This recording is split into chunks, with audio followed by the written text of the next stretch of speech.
अब बढ़ेंगे चाल के बारे में। चाल क्या होता है?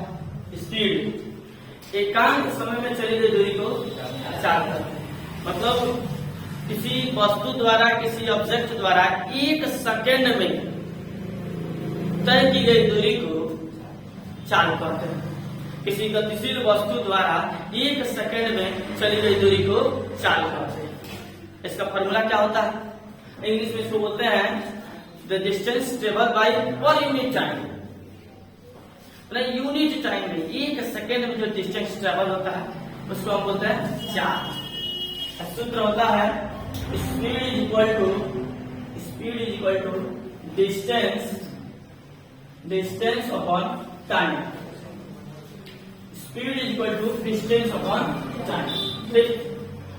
मात्रक इसका होता है, यूनिट होता है इसका मात्रक, डिस्टेंस का मीटर और समय का सेकेंड, मीटर प्रति सेकेंड इसका यूनिट होता है। यहाँ एक अदिश राशि है, स्केलर क्वांटिटी चाल है।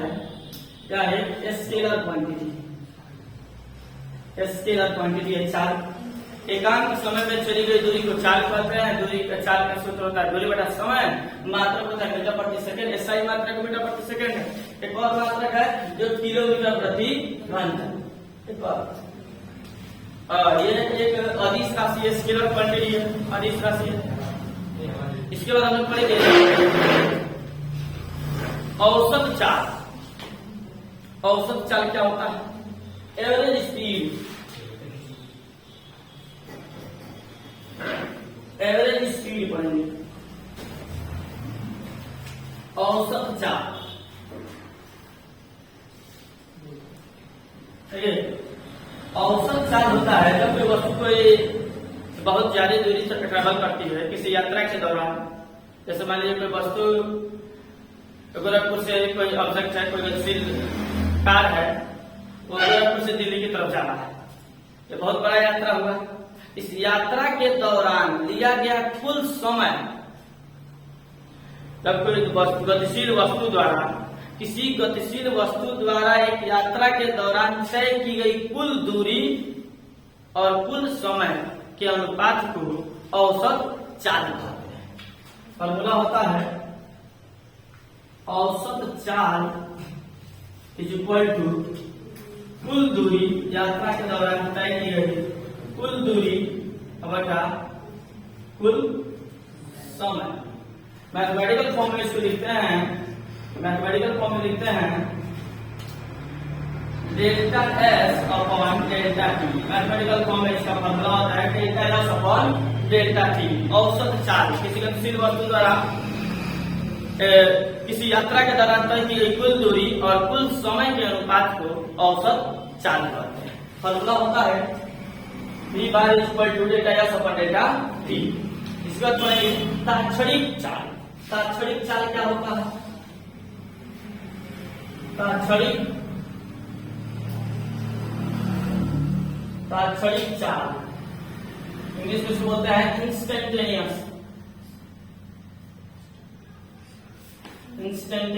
स्पीड।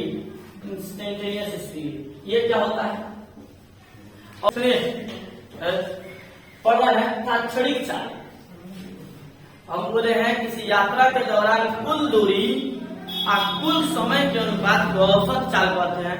लेकिन किसी क्षण किसी वस्तु के चाल को, किसी क्षण वस्तु के औसत चाल को तात्क्षणिक चाल कहते हैं। जो ये टाइम है डेल्टा टी टेंडिंग टू 0, माने छोटे समय के लिए औसत चाल को ही limit delta t upon t tending to 0 delta S upon delta t जो होता है इसी को कहा जाता है तात्क्षणिक चाल। इसको कहते हैं तात्क्षणिक चाल। छोटे समय के लिए, किसी स्मॉल अमाउंट ऑफ टाइम के लिए औसत चाल को ही तात्क्षणिक चाल कहा जाता है। फॉर्मूला होता है v equal to limit delta T tending to 0 delta S upon delta T. इसी को कहा जाता है ds अपॉन dt। तात्क्षणिक चाल हमारा प्राप्त हुआ, तात्क्षणिक चाल प्राप्त हुआ ds अपॉन dt। अब आते हैं ds अपॉन dt का मतलब क्या होता है? औसत चाल होता है डेल्टा एस अपन डेल्टा टी और तात्क्षणिक चाल होता है डी एस अपन डी टी। इसका ये मतलब है कि दूरी का समय के सापेक्ष अवकलन। इसका ये मतलब हुआ कि दूरी का समय के सापेक्ष अवकलन गुणांक दूरी का समय के सापेक्ष अवकलन गुणांक को औसत तात्क्षणिक चाल कहते हैं। dt जो है यह है दूरी का समय के सापेक्ष अवकलन गुणांक। मतलब ये कि आपको दूरी दिया गया है तो उसका अवकलन कर दीजिएगा समय के सापेक्ष तो आपको तात्क्षणिक चाल प्राप्त होगी। आइए इसका एक एग्जाम्पल द्वारा समझते हैं। मान लीजिए हमको क्वेश्चन प्राप्त ये होता है कि दूरी है 2t² + 3t + 4। किसी वस्तु का कोई गतिशील वस्तु है उसकी दूरी इस ऐसे दिखाया गया है। किसी गतिशील वस्तु की जो दूरी है दूरी का जो समीकरण लिखा गया है s = 2t² + 3t + 4 कहेगा कि t बराबर 2 सेकेंड पर वस्तु का चाल ज्ञात कीजिए। t बराबर 2 सेकेंड पर वस्तु का चाल ज्ञात कीजिए। 2 सेकेंड पर वस्तु का चाल क्या होगा? ठीक है, तो हम इसके लिए क्या करेंगे? जानते हैं कि जो चाल होता है वो ds/dt होता है। ds/dt होता है। यस का वैल्यू पुट कर देंगे v = d/dt। यस का वैल्यू रख देंगे 2t² + 3t + 4। अब इसका हम अवकलन करेंगे तो सबका अलग अलग अवकलन करना होगा। v = इसका अलग होगा d/dt 2t² + d/dt 3t + d/dt 4। अवकलन जब किसी राशि का किया जाता है तो जितने उसमें होते हैं सबका अलग अलग कर दिया जाता है। अलग अलग करके अंक होगा तो अंक को आगे कर दिया जाता है d/dt t² प्लस अंक को आगे करेंगे 3 d/dt t प्लस अंक जो होता है कोई अंक हो कांस्टेंट हो तो कांस्टेंट का अवकलन 0 होता है किसी के भी सापेक्ष। कांस्टेंट कोई हो तो x के सापेक्ष अवकलन करेंगे तो 0 होगा। कोई कांस्टेंट y के सापेक्ष अवकलन करेंगे तो 0 होगा। t के सापेक्ष अवकलन करेंगे तो भी 0 होगा। तो ये 4 का t के सापेक्ष अवकलन गुणांक जो होगा वो 0 हो जाएगा। v = 2 इसका होगा।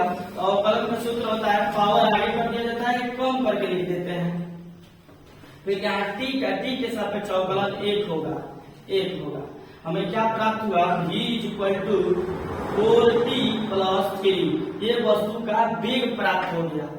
v = 4t + दूरी दिया गया था और दूरी का समय के सापेक्ष अवकलन किए तो हमको वेग प्राप्त हुआ। ये वेग हमें प्राप्त हुआ है 4t + 3। अब कितने सेकंड को हमको बताना है उस t के वैल्यू को पुट कर देंगे। यदि हमको t बराबर 2 सेकंड को बताना है तो हम यहाँ पर भर देंगे 2 तो v हो जाएगा 4 × 2 + 3 4 × 2 8 + 3 11। वस्तु का जो चाल होगा 11 मीटर प्रति सेकेंड हो जाएगा। ये हमारा प्राप्त हुआ 2 सेकेंड पर तात्क्षणिक चाल। ठीक है, ये औसत वेग का फॉर्मूला है ΔS/ΔT और ये है तात्क्षणिक वेग का फॉर्मूला ds/dt का मतलब दूरी का समय के सापेक्ष अवकलन करेंगे तो तात्क्षणिक वेग चाल प्राप्त होगा। ठीक है, और इसके बाद हमको प्राप्त हो रहा है एक सवाल, एक एग्जाम्पल लेके हम दिखा रहे हैं। एग्जाम्पल है कि अगर दूरी दिया है t बराबर 2 सेकंड पर चाल कितना होगा तो इस प्रकार से हम अवकलन किए ये हमको चाल प्राप्त हुआ। 2 सेकंड पर कह रहा है तो t की जगह पर 2 भरेंगे 11 आ गया। 3 सेकंड पर चाल पूछेगा तो t की जगह पर हम 3 रखेंगे तो कितना हो जाएगा? 4 3 12 और 3 15 15 मीटर प्रति सेकंड चाल आ जाएगा। ये हमारा हुआ औसत चाल हो गया, औसत चाल हो गया, तात्क्षणिक चाल हो गया। अब हम लोग पढ़ेंगे वेग के बारे में।